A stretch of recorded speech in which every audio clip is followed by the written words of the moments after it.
Justiça divina, justiça da vida.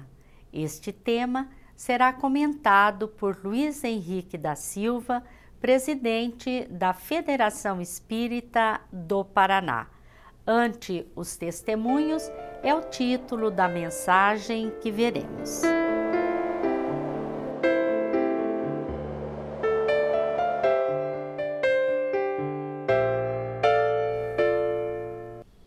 A cada um segundo as suas obras. Neste ensinamento de Jesus está expressa a justiça divina. Como entender a misericórdia de Deus e a sua justiça sem a oportunidade do Espírito retornar à Terra, tendo esquecido o seu passado e poder recomeçar em outro corpo? Refazer aquilo que negligenciou, desenvolver sentimentos nobres junto àqueles com quem teve dificuldades, progredir intelectual e moralmente, como a misericórdia divina age em nossas vidas. É sobre este assunto que vamos conversar com Luiz Henrique da Silva depois do Momento Espírita.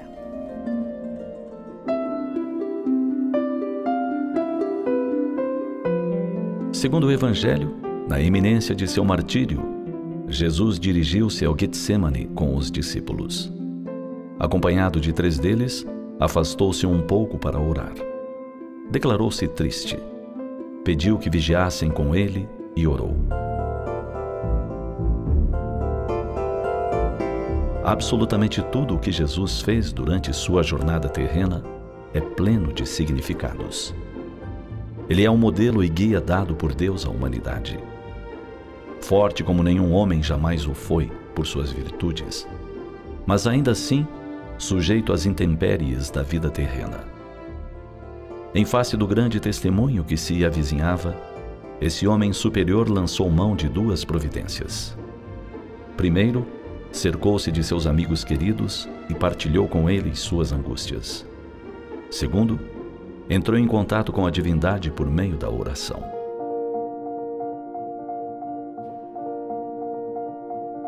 No mundo, o homem está sempre às voltas com testemunhos.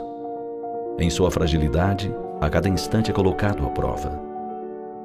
Diferente de Jesus, pleno de pureza, bondade e sabedoria, o homem comum está sujeito às tentações e às dúvidas.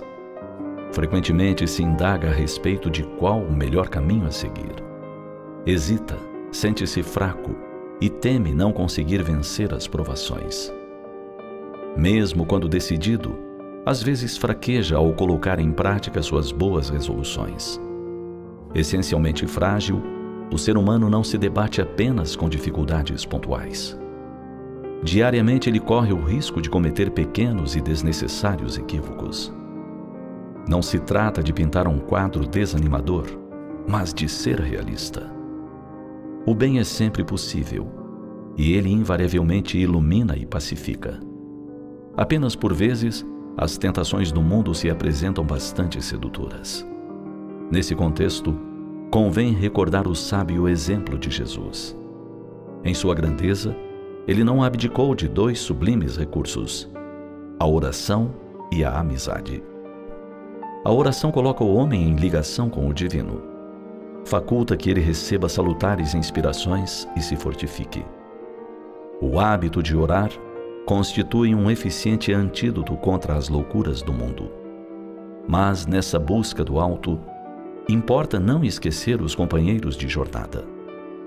As amizades sinceras aquecem o coração e reduzem as carências e fragilidades. É importante aprender a partilhar as próprias dificuldades e sonhos com algumas pessoas de confiança. Esse processo de narrar os conflitos íntimos a Deus e ao próximo faculta o autoconhecimento. Se algo parecer muito vergonhoso para ser partilhado com um amigo querido, é porque jamais deve ser colocado em prática.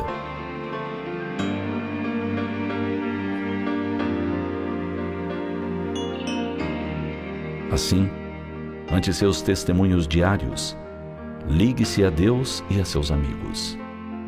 Trata-se de uma valiosa estratégia para que vença a si mesmo e caminhe firme em direção ao alto. Pense nisso. Vimos a mensagem com o título Ante os Testemunhos, que está no CD número 20, produzido pela Federação Espírita do Paraná e pode ser encontrada no site momento.com.br. Agora vamos conversar com Luiz Henrique da Silva, que é presidente da Federação Espírita do Paraná. É uma satisfação muito grande para nós, Luiz Henrique, ter você no programa hoje. Nós gostaríamos de conversar sobre a misericórdia divina. Nós podemos considerar a misericórdia de Deus como sendo a expressão da sua justiça? Olha, na realidade, Deus, este Pai infinitamente justo, amoroso, misericordioso, Ele só quer o bem dos seus filhos. E através a expressão da sua misericórdia se dá através do processo da reencarnação. Quando Ele proporciona aos seus filhos, a condição de poder, numa existência, superar aqueles e se ajustar com aqueles itens que, porventura, tenha, por imprudências passadas, fracassado.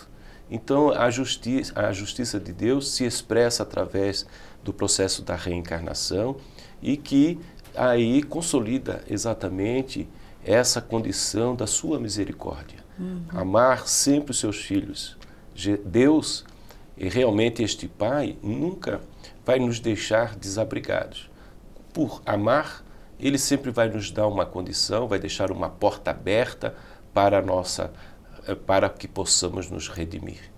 E para entendê-la agindo em nossas vidas, então, é através da reencarnação. A reencarnação é o que nos possibilita. Seria impossível nós, numa única existência, adquirirmos todos os conhecimentos e nos tornarmos anjos, arcanjos, serafins ou querubins, numa única existência, né? Então, necessário se faz novas oportunidades para avaliação, reflexão e, com isto, também uma condição toda especial de nós darmos passos firmes no sentido do nosso crescimento espiritual. É porque é somente através dela que nós entendemos um Deus justo, né?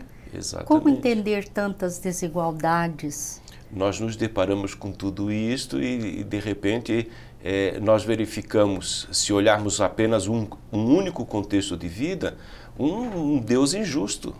Ora que nos deparamos com pessoas extremamente de posses, com recursos, outras com miséria, sem nenhuma condição de vida, de sobrevivência. Então, uns saudáveis, outros já nascendo doentes. Então, que justiça é essa, né? Que Deus é esse? Que Pai é este?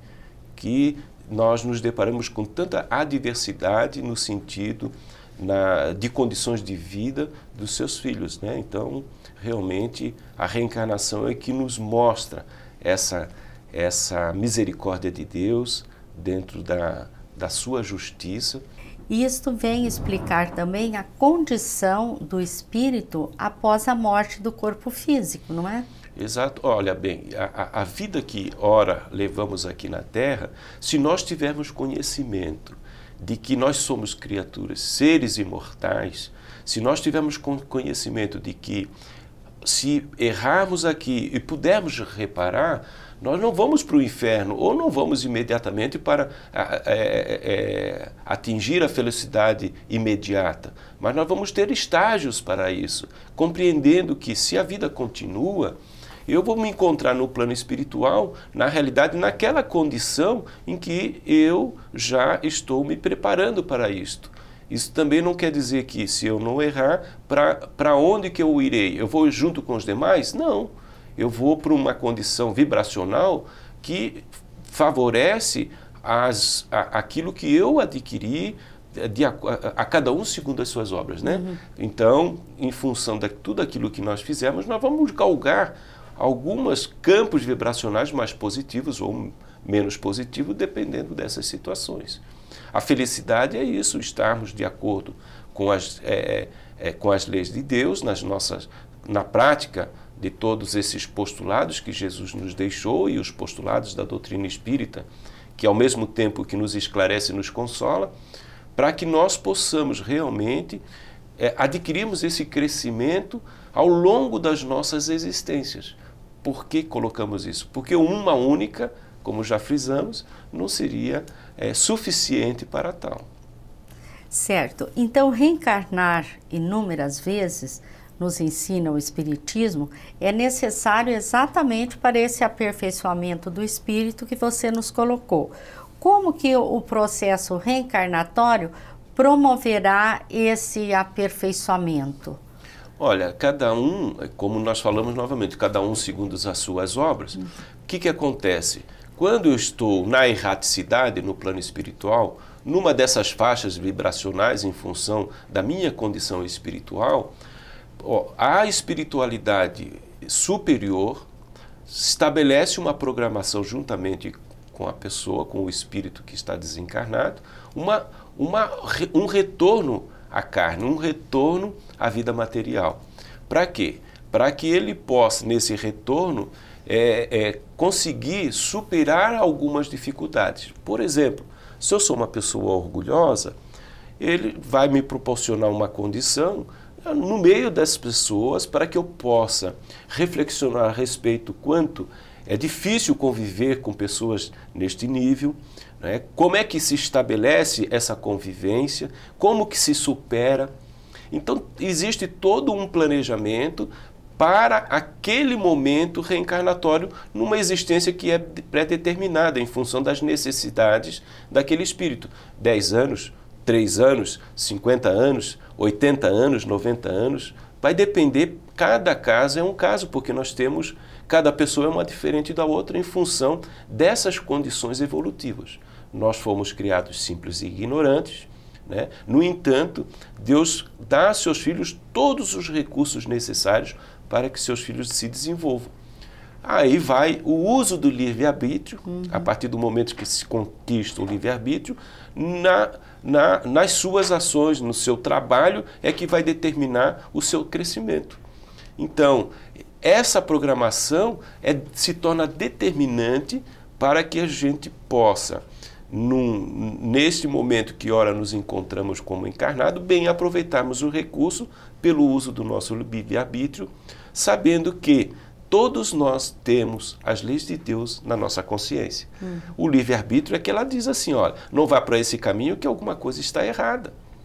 A gente sabe, todos nós sabemos. Intimamente, né, há uma intuição. Há uma intuição, nós sabemos, tanto que quando nós vamos fazer alguma coisa errada, nós olhamos para os lados, nós ficamos assim meio apreensivos, porque já sabemos que está errado. Certo. Então essa está na nossa consciência. E o livre-arbítrio é essa consciência do certo e do errado que diz para a gente que, olha, não vai para esse caminho, não tá legal, vá para o caminho que você sabe qual é que é. Nós sabemos qual é o caminho. Porque quando a gente olha e vai praticar uma ação, a gente, quando fica tranquila, porque é o caminho certo. Quando fica meio apreensivo, é porque a gente sabe que tem alguma coisa nos chamando a atenção. A consciência é o sinalizador. É a sinalizador, é o termômetro para nossas vidas. É o termômetro. É uma pergunta muito comum sobre essa questão, Luiz Henrique. Que chance teriam de progresso aqueles espíritos que renascem em meios hostis, em meio a crimes, né, onde as pessoas são propensas ao crimes? Afinal, que oportunidade eles teriam? Na realidade, afins atraem afins, né? Então, a condição de estarmos numa situação como esta é porque, se não foi por uma circunstância atual, está sendo por uma questão passada nossa, de uma existência invigilante, onde provavelmente praticamos os mesmos atos. E que agora a gente nós retornamos para vivenciar essas condições e sentir também na pele, né, no dia a dia, essas interferências para a gente poder avaliar como isso é ruim, né? como esse convívio não é positivo, não é um convívio positivo, equilibrante.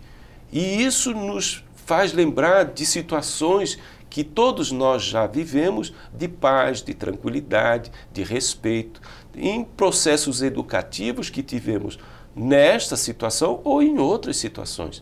As gavetinhas se abrem e aí as recordações vêm, né?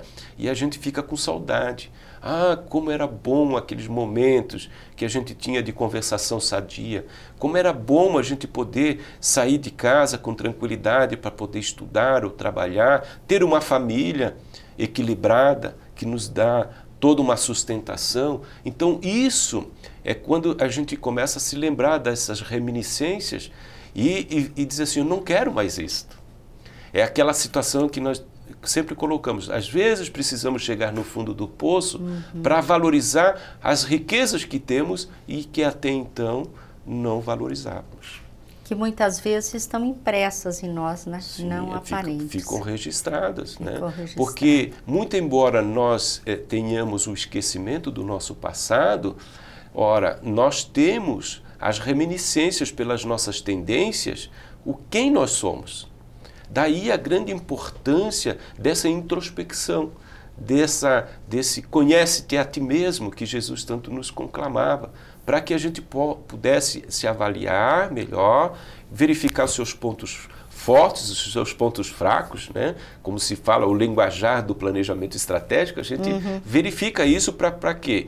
Para que a gente possa balancear isso e fazer um planejamento mais equilibrado da vida, focar coisas mais positivas. Para isso a gente tem que se conhecer, é um pré-requisito. Então, quando se passa por essas vicissitudes da vida, essas vicissitudes nos fazem recordar dessas situações que já vivenciamos e que ignoramos. Então, a necessidade de vir, às vezes, num ambiente mais tumultuado, mais difícil, é para que nós possamos melhor avaliar o que tínhamos de bom e não darmos o valor. E nós vemos isso, inclusive, na própria constituição familiar do espírito, né? Que muitas vezes a dificuldade está na família. Na família, porque ainda num contexto evoluído que nós, um contexto de evolução que nos encontramos, a família ainda retrata ali, se une às antigas antipatias do passado. Então aí a grande dificuldade do relacionamento entre pai e filhos, né, entre esposo e esposa, porque são situações que nós temos que superar para continuar dando passos firmes em relação ao nosso crescimento espiritual. Então, ainda por esta grande dificuldade de espíritos imperfeitos que todos somos, nesse hospital que é a Terra, nós, pela família, irmos superando, porque a célula máter da sociedade é estabelecida pela família, né? É a família. Se nós nos entendermos dentro dessas situações dentro familiar, nós superaremos os convívios e os relacionamentos sociais. Mas primeiro superamos o interior, depois o familiar e depois o social. Certo. E aí a misericórdia divina, né? Quando Deus coloca um pai e uma mãe com um filho com quem ela tem dificuldade, mas a hora que pega nos braços aquela criaturinha indefesa, né? Aquela criaturinha que depende dela, quer dizer, o amor já vai superando. Vai superando a animosidade e despertando o amor, né? E é por isso mesmo que se a gente lembrasse, a mãe se lembrasse que aquela criaturazinha, um possível inimigo do passado, talvez ele nem nasceria. Nem nasceria. Né? Vejam que Deus é um pai amoroso, porque ele sempre vai querer bem os seus filhos e vai propiciar condições para que eles se reencontrem, se amem, né? Superando ódios passados, raivas, vinganças, em função da ignorância nossa como espírito, né? Luiz Henrique, a dor e o sofrimento também são elementos da justiça divina? Sim, porque na realidade ela é uma expressão das consequências dos nossos atos.